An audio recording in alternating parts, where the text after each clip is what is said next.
significant. It's a kind of a final confirmation of the McLuhan apotheosis.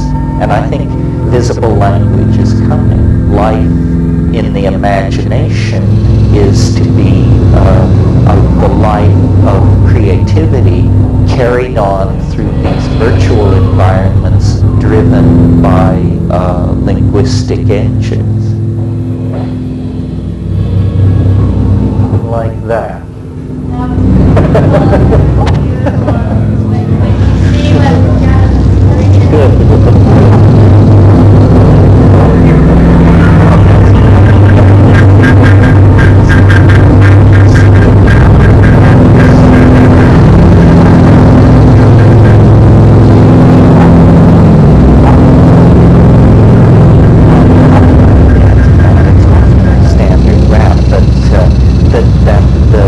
Starships of the future, in other words, the vehicles of the future which will explore the high frontier of the unknown, will be syntactical vehicles. The engineers of the future will be poets.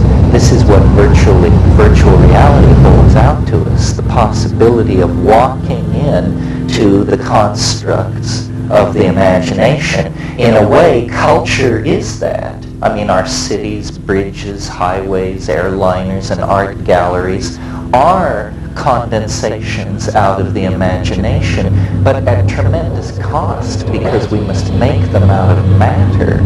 Once we can make them out of light, out of electrons, then we won't build skyscrapers 120 stories high. We'll build them as high as we want. Roof height will no longer be a factor ruled by cost effectiveness and gravity. It will be a parameter ruled by the imagination, as will all other parameters. And then we will discover what man truly is, when we are able to erect, stabilize, share, and explore our dreams in a kind of virtual hyperspace that, carefully analyzed, is seen to be linguistic. That's what its connectors are made out of. That's what its ferroconcrete and steel is the edifice of language. This is what the stuff of the imagination is made of. And I think this is what we're moving toward.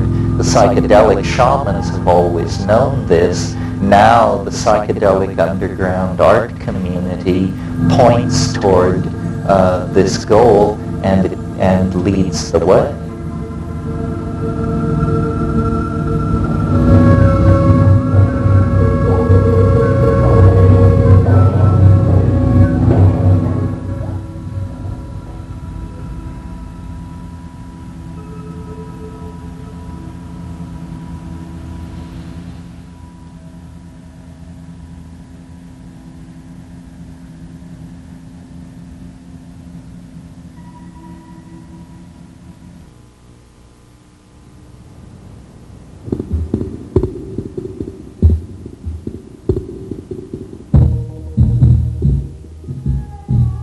Yes, well, this is a segue from yesterday's discussion about visible language. The notion being that, well, let me review what yesterday was about. It was about the idea that if we could see language, if language were a project of understanding that used the eyes for the extraction of meaning rather than the ears, that it would be a kind of telepathy. There would be both a fusion of the observer with the object observed and with the person communicated with.